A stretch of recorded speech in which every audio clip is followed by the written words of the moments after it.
Join the community of more than 2 million Binomists who are investing online with Binomo. Start trading today with Binomo. लौट आया Laden का लाडला अमील उल हक और उसको बीते दिन देखा भी गया खुलेआम तालिबानियों के बीच। नमस्कार, मैं हूं आपके साथ प्रियंका शर्मा। तालिबान और तालिबान 2.0 में कितना अंतर है ये हम आपको तस्वीरों के जरिए दिखाते हैं। देखिए, 1999 में IC-814 हाईजैक हुआ था।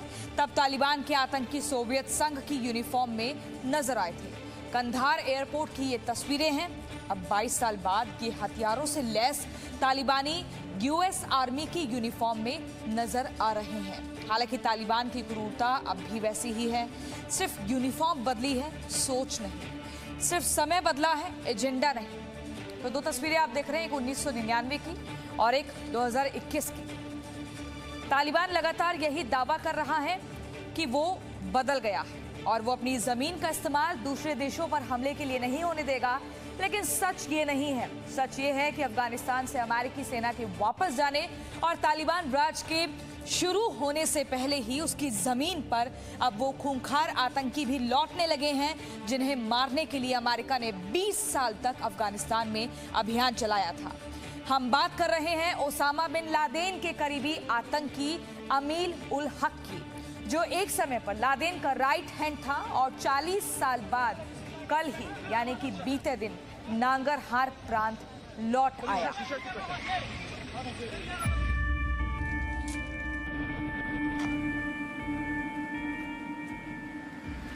अफगानिस्तान से अमेरिका निकला। अफगानिस्तान में तालिबान राज आया तो अफगानिस्तान में खूंखार भी लौट आया।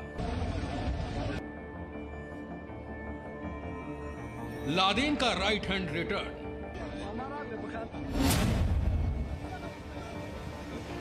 अफगानिस्तान पर तालिबान के कब्जे के बाद से जिस चीज की सबसे ज्यादा आशंका थी वो आखिरकार सच होने लगी।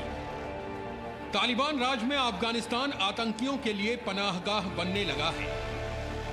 अफगानिस्तान में आतंक की वापसी हो चुकी है और इसकी पुष्टि नंगरहार से आई ये तस्वीर करती है। अफगानिस्तान के नंगरहार प्रांत के इस वीडियो में हो रही एक एक हलचल को गौर से देखिए।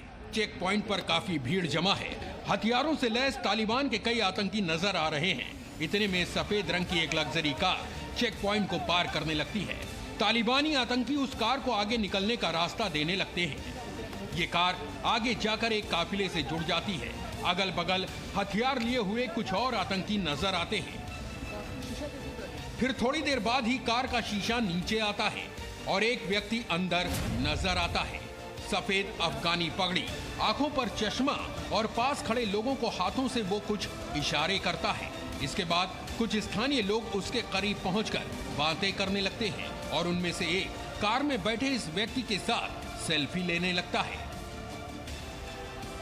कार में आगे की सीट पर बैठा ये व्यक्ति कौन है, जब आपको ये पता चलेगा तो हमारा दावा है कि आप दंग रह जाएंगे। इसका नाम है अमीन उल हक, अलकायदा का सबसे खूंखार आतंकी। एक वक्त ओसामा बिन लादेन का राइट हैंड था और अमेरिका के प्राइम टारगेट पर था। इसके बारे में और ज्यादा जानकारी भी देंगे, लेकिन पहले वीडियो में आगे का हिस्सा देखिए, क्योंकि इसी के बाद आपको तालिबान राज में इस आतंकी के रसूख का अंदाजा लगेगा। सड़क पर अलकायदा आतंकी अमीन उल हक का काफिला निकल रहा है। एक गाड़ी, फिर दूसरी, तीसरी, चौथी, पांचवी, छठी, सातवीं, आठवीं, नौवीं और 10वीं कार अलकायदा आतंकी अमीन उल हक के काफिले में शामिल थी और हर कार में सवार थे कई हथियार बंद आतंकवादी। अमीन उल हक अलकायदा आतंकवादी ओसामा बिन लादेन का काफी करीबी था। लादेन 9/11 हमले में अमेरिका का मोस्ट वांटेड आतंकवादी बन गया था, जिसे ढूंढने के लिए वर्ष 2001 में अमेरिकी और नाटो की सेनाएं अफगानिस्तान गई थी। बाद में कई वर्षों की कड़ी मेहनत के बाद अमेरिकी सेना ने 2011 में पाकिस्तान के एबटाबाद में लादेन और उसके परिवार के कई सदस्यों को उसके घर पर ही एक खास ऑपरेशन में मार गिराया था।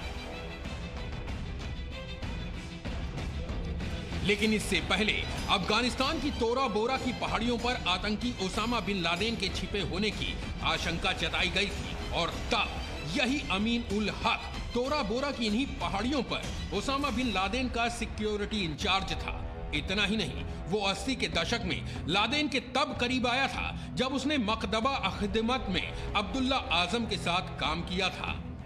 अमीन उल हक के बारे में कहा जाता है कि उसे अमेरिका की सेना लादेन के समय से ही खोज रही थी, लेकिन वो कभी पकड़ में नहीं आया और आज वो तब दुनिया के सामने आया है जब अमेरिकी सेना 20 साल बाद अफगानिस्तान से निकल चुकी है। इस बीच खबरें ये भी हैं कि सिर्फ अमीन उल हक ही अफगानिस्तान नहीं लौटा है, बल्कि तालिबान राज के बाद तालिबान का सबसे बड़ा लीडर हिब्तुल्ला अखुंदजादा भी अफगानिस्तान लौट आया है। इस वक्त उसके कंधार में होने की सूचना है और वो बहुत जल्द सार्वजनिक मौजूदगी भी दर्ज करा सकता है।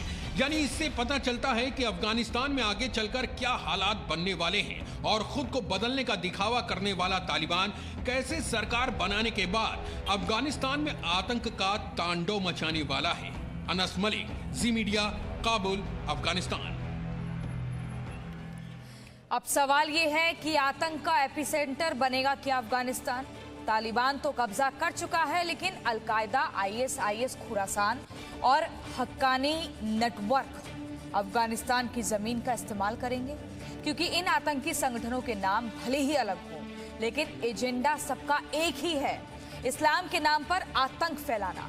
और इन्हीं के लिए इस वक्त सबसे ज्यादा सहूलियत अफगानिस्तान में है। ना ही वहां किसी कानून का डर है, ना ही इनकी जान का खतरा है, बल्कि वो तो एक नया अड्डा या ये कहें एक नया गढ़ बन गया है आतंकियों के लिए। और इसी पर हम चर्चा करेंगे। हम आपको जल्दी से बता देते हैं हमारे साथ कौन कौन होगा। Major general retired AK Siwach जी, डिफेंस एक्सपर्ट, हमारे साथ जुड़ गए हैं। जकीरा जो कि अफगान से वापस लौटी हैं, वो हमारे साथ जुड़ गई हैं। और गुरजीत सिंह जी जो कि पूर्व राजनयिक हैं, हमारे साथ जुड़ गए हैं। आप सभी का बहुत स्वागत है जी न्यूज पर। सबसे पहले आपके पास आएंगे AK सिवाज जी और उसके बाद जकीरा, फिर आपके पास आते हैं। AK सिवाज जी, जो मौजूदा स्थिति बनी हुई है, हम लगातार दिखा रहे हैं, अमीन उल हक जो कि ओसामा बिन लादेन का एक राइट हैंड माना जाता था, अब वो खुलेआम आप देखिए किस कदर तालिबानियों के बीच घूम रहा है। एक लंबा चौड़ा काफिला देखा गया है, 1-2 नहीं बल्कि 7-8 गाड़ियों से ज्यादा वहां पर गाड़ी उसके पीछे देखी गई और सेलिब्रिटी की तरह ट्रीट हो रहा है। तालिबानी और वहां के लोग उनके साथ सेल्फी ले रहे हैं, कोई खौफ नहीं। तो क्या ये माने कि आतंक का एपिसेंटर अब बनेगा अफगानिस्तान? और बिल्कुल ऐसा ही लगता है, जिसमें कोई डाउट नहीं है कि बार बार तालिबान कह रहा है कि हम अपनी सोयल को इस्तेमाल नहीं करने देंगे इंटरनेशनल टेररिज्म के लिए, मगर जो कहता है और करने में बड़ा फर्क है। ये जिस प्रकार से अमीन उल हक जिसने पर्सनल सिक्योरिटी देखी थी, ओसामा बिन लादेन से बहुत क्लोज था, वो अभी पाकिस्तान में था और पाकिस्तान से फिर वो नंगरहार में आ गया। 2-3 बातें आती हैं। एक तो ये है कि ये जितने भी अलकायदा के हिट लिस्ट पे थे, वो सब के सब पाकिस्तान चले गए थे और पाकिस्तान की ISI ने उनको प्रोटेक्शन दे रखी थी। पाकिस्तान की ISI को मालूम था। अब जब तालिबान का राज आ गया है तो ये सारे के सारे अफगानिस्तान आएंगे और अफगानिस्तान में तालिबान कह रहा है कि ये दूसरे टेररिस्ट ग्रुप को नहीं पनाह करने देंगे। ये इनके जो खोखले वादे हैं, क्योंकि इस्लामिक स्टेट खोरासान वो अपने आप एक प्रकार पावरफुल ऑर्गेनाइजेशन बन के आ रहा है, वो इसको तालिबान को भी चैलेंज करेगा।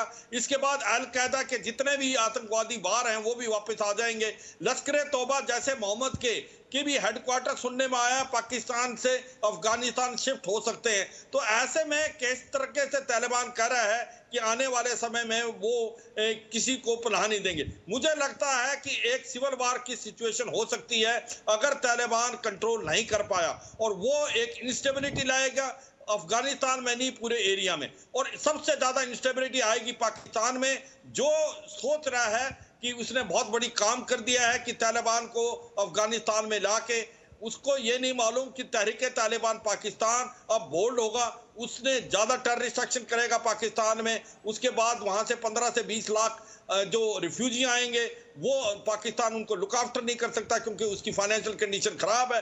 इसके बाद खैबर पख्तूनख्वा में भी ये जहां पर पश्तून की मेजोरिटी है वहां पर भी एक प्रकार से मिलिटेंसी और टेररिज्म चले। तो ओवरऑल मुझे लगता है कि सारे इलाके के अंदर एक इंस्टेबिलिटी का दौर आ सकता है तालिबान अगर इंक्लूसिव गवर्नमेंट नहीं बना पाया तो।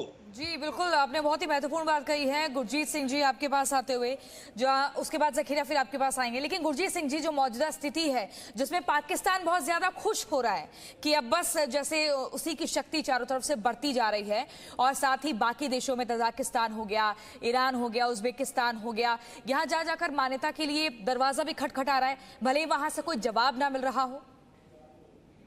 पाकिस्तान तो यही इस बात का खुश है कि मैं अपनी स्ट्रेटेजिक डेप्थ बढ़ा सकूं अगर काबुल में एक ऐसी सरकार आए जिसका रुख पाकिस्तान के फेवर में हो। लेकिन जैसे जनरल स्वच्छ ने बताया, कई जो आतंकी पाकिस्तान में रहते हैं वो सब अफगानिस्तान जा रहे हैं।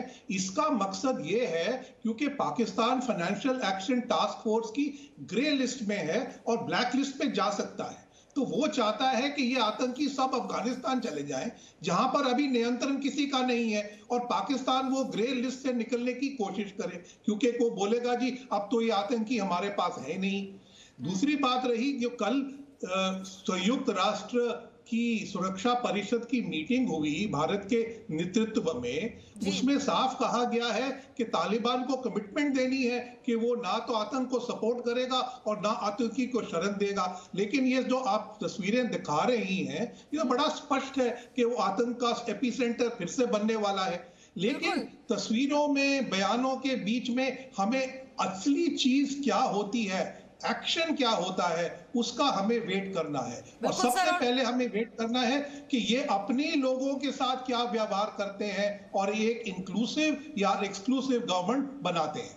बिल्कुल, अपने लोगों के साथ कैसा बर्ताव करेंगे ये वाकई बहुत जरूरी है देखना। लेकिन जी न्यूज पर काबुल एयरपोर्ट के अंदर की तस्वीर आपको हम दिखा रहे हैं।